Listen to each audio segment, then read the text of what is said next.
Welcome back to my channel here, where today we're going to be quilting a pieced quilt. This is 1923 from the Yellowstone series. The client brought this understated quilt, asking for all of it to be quilted in blue thread to bring out those little blue dots in the print. And I talked her out of it. There has to be some place on the quilt for the eye to rest. And I just thought that would be a little bit too much. So I stabilized in between all the sashing and the borders, and as you see here, a little bit inside the block. So I sewed with a cream colored thread in the bobbin and clear thread up on the top. Because it's really easy to get a light colored thread to show up on dark fabric, which is what would have happened between the blocks and the sashing with that dark brown. So that went fairly quickly. And then I switched to white thread, which I'm quilting with right now here in this shot. So I open with ditch quilting in between the center white and the print, and then we'll do continuous curve, well in this case double continuous curve in the piecing, and single continuous curve around the perimeter of each block.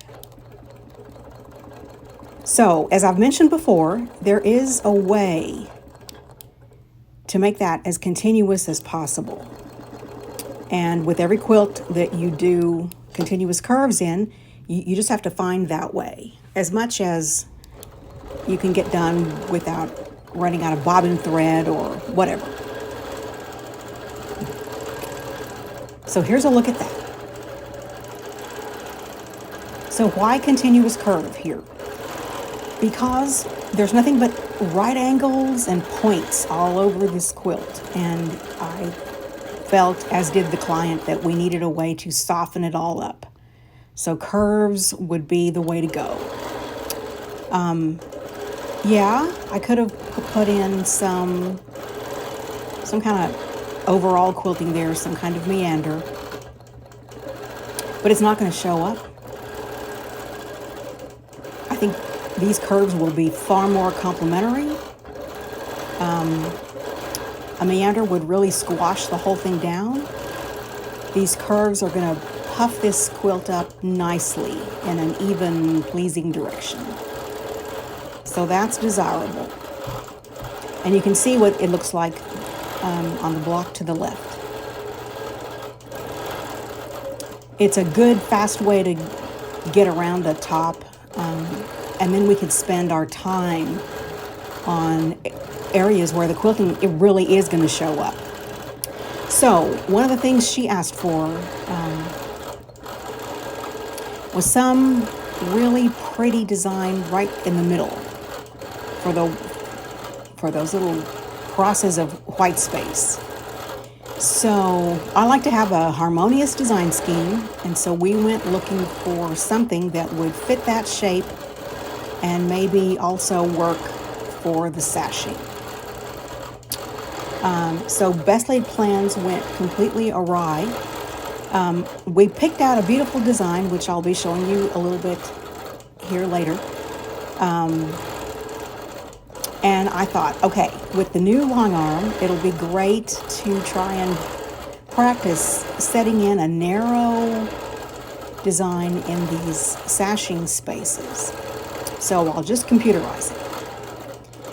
And the machine is malfunctioning spectacularly when I go to use any computerization. So this whole quilt ended up being free-handed. And thank goodness. It would have taken a lot longer to set each piece in each dark brown patch. It's far faster just to haul off and freehand. Now, as for which blue to use in this quilt, I started out with a blue that matched that little blue dot in the print exactly, and it just looked awful on the quilt. It was just too dark and murky, especially on that brown fabric. So I found a lighter one that looks really great. So I think the key to using a contrasting thread is to know when to go dark and when to go light. And I just have to audition various threads and see which one works. This is a subtle quilt. It's a very subtle color palette, and so even with a contrasting thread, something soft was going to end up working far better than something dark and heavier, even if it is a medium shade. So that's a judgment call.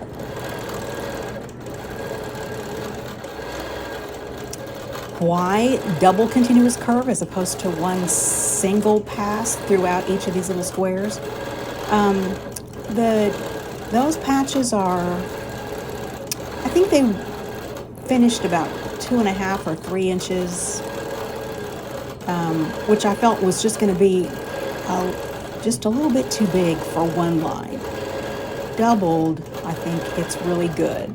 You know, it's a matter of not enough quilting and just the right amount, and this, to my eye, looked like just the right amount. So that's one thing. The other consideration here is what path to take, and there's lots of different choices. Wow. So the path I ended up with is ditch quilt that center, and then I tried doing almost all of the squares with one pass of continuous curve, and then backing out and going through and doing the doubled continuous curve. And then at some point I've got to stop in there to keep it continuous and quilt the white patches, and then go back into the print and finish up to get that to be one continuous line. But that's not the only path. You know, there could have been any number of different choices. I could have started out with the outer perimeter and then moved to the inside. I like to get the ditch quilting done first before going to the free motion part. And this doesn't take a lot of thinking, so at some point I'd, be thinking about something else and make a mistake and end up with a whole different path, and it doesn't really matter.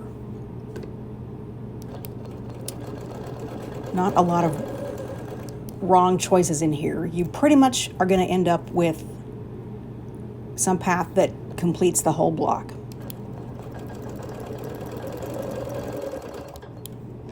This may appear to be slow work. It was not. Ditch quilting the whole quilt is kind of slow. This part really went pretty darn quickly. I think I quilted all the continuous curve in a matter of just a few hours. It was not a long, arduous process. What took more time was the sashing and the cornerstones. Here is the design we picked out for the computer quilting. It's a leaf and some, I don't know, whatever those shapes are. And this is what we ended up with. We just kind of designed something for the center of the block. And this was tricky for lots of different reasons. Both of those non-leaf designs are very similar, but they're different. And there's all kinds of mirror imaging happening here. It's not complex, but it's just so easy to make a mistake. I would quilt what I thought was there, and then I'd have to rip it out because it was the same thing in the same direction. I didn't like that line going in between those two swirl shapes up to the leaf, and I thought I can improve that, and turns out I couldn't. It grew on me after a while. I had geared up for perfect computer quilting, and that's not what we ended up with here. Freehand is just nothing like that. So these shapes are, they're the same, only they're all different. They're kind of wonky. They're not all the same size. You know, freehand is just free. It does its own thing. And the more I strive for perfect continuity, the less I can achieve it across the board. I wasn't very thrilled with the outcome here. My client, on the other hand, was. I sent her photographs of it after I quilted this first block, just to make sure this was what she wanted.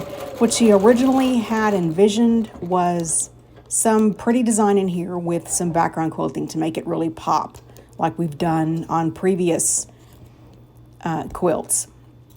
And this design just does not lend itself to background quilting. And is the, there was a whole question of thread color. Is it enough? Is it too much? There's a buildup of thread color, so some parts of the design are darker than others. I really don't like that. And then that was happening here on the sashing as well. So there's the mirror image issue here, and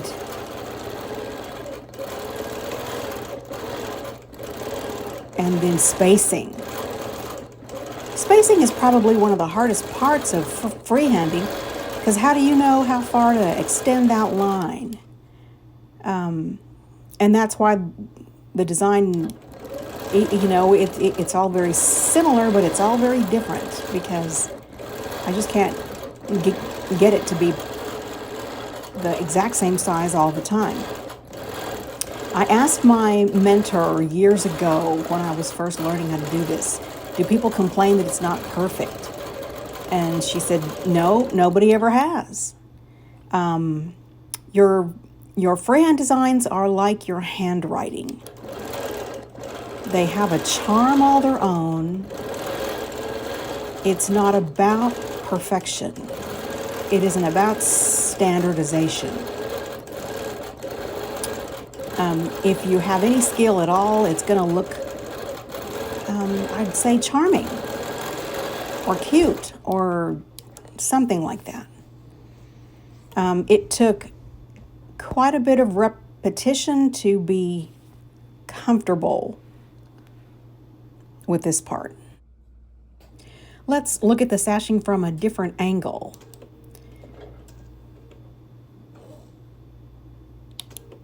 So I'm starting in the middle. I added this little, what do you call it? A little detail here in the middle, because I didn't want to start with, I didn't want to have a straight line in there with nothing in it. It just looked empty to me. So I started it in the middle, and then I would quilt to the left and then quilt back over to the right and get those two parts finished.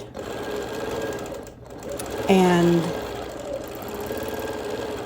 this is the same blue thread I used in the middle of the blocks, and it looks different here on this darker fabric.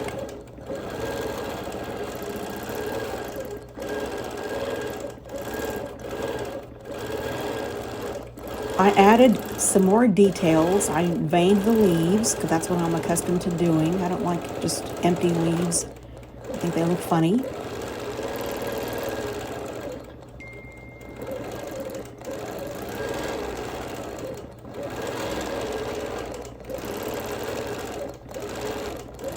As I said before, those two non-leaf shapes are a little tiny bit different, and I think I ended up trying to make them a bit similar just because it was easier to get this done without making a mistake.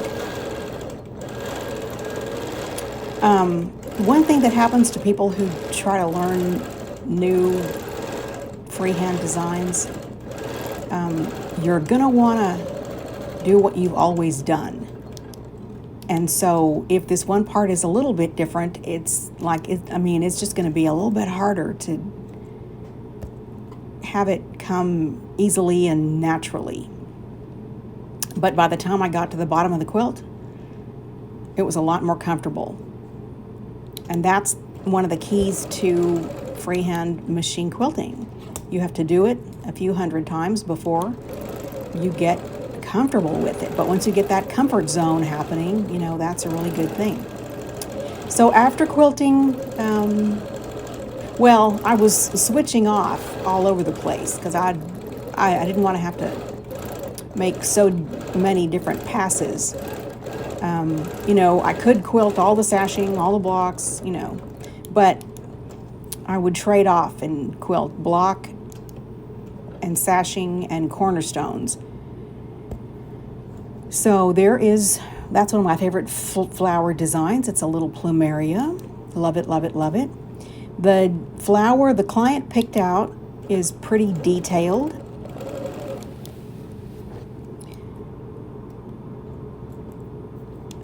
And these little blocks are just not all that big. There wasn't as much room to spread out as that particular flower requires. This is that particular flower. The outer leaves would normally be, all these, not leaves, all these petals would be much longer. But shorter, you get a different look. So I didn't want to squash the cornerstones too much. You want the density of the quilting and the cornerstones to be the same as in the sashing, or at least I think so. So I ended up choosing lots of different flowers. As I say, I moved around quite a bit. So this little narrow outer border was also going to be in the blue thread.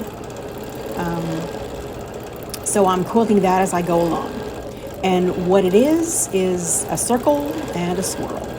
You just alternate back and forth. But when we're quilting with contrasting thread, that always makes me nervous because I feel pressure to get it perfect, and the harder you try to get perfect, the less you can, or at least that's my experience.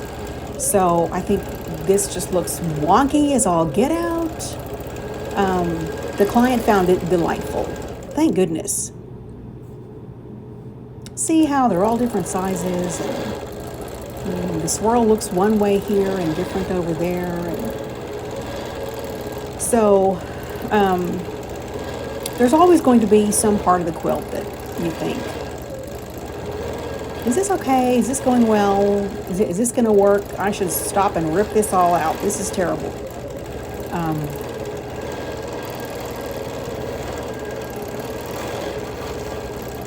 It's a grand thing when I can disregard those fears and just move on. There's nothing serious happening here. So this is a flower sample quilt I made for various purposes, but it's a good thing to have to refer to. This is like my library of leaves and flowers that I can freehand. So I would highly recommend making one of those for yourself. So here's a bunch of different flowers. I like a lot of variety, so I'm happy with having that many different things here. This is a pretty repetitive quilt, so plus the variety gives you a way to customize your quilt even more, and I want it to be as custom as possible, just because that's what I like, that's what I value. I don't want a cookie cutter, the same over and over and over and over. I think this is far more interesting. So, as I've shown before in countless other videos, flower making, for me, typically starts with a circle in the middle. You could do a swirl or a cluster of little circles, or forget the circle entirely and start with little, various flower parts, and then go for the petals. Pointy or rounded or some other kind of shape. See, these look like dogwood balloons with that little dip in the middle of the petal on the outer edge. And then I like to go back and add just a few little tiny creases to make it look more realistic. I don't want to add too many of those. You just want to suggest some life that doesn't squash it too much.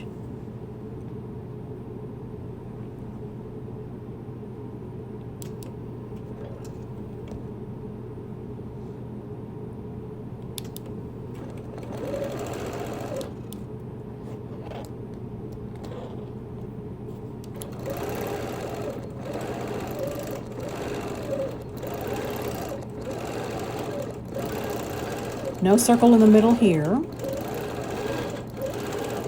I just took off making pointy petals.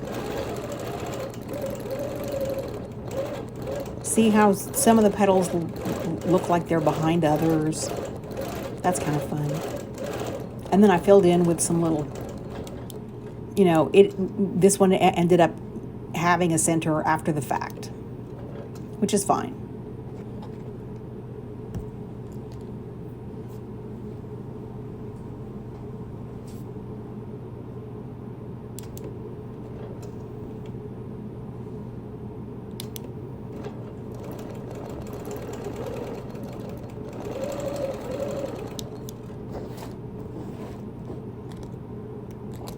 We are almost done.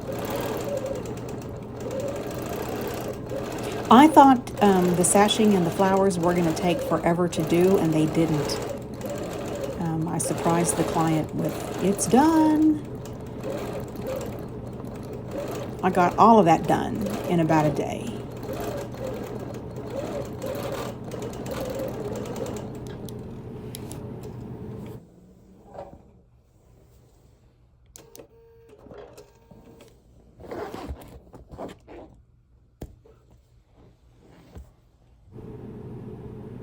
Look at the wonderful texture this has.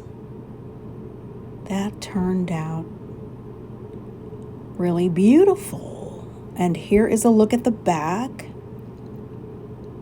Kind of a whole cloth look on the back. Sort of. Really pretty. And there it is. Thank you so much for watching, and we'll check you next time.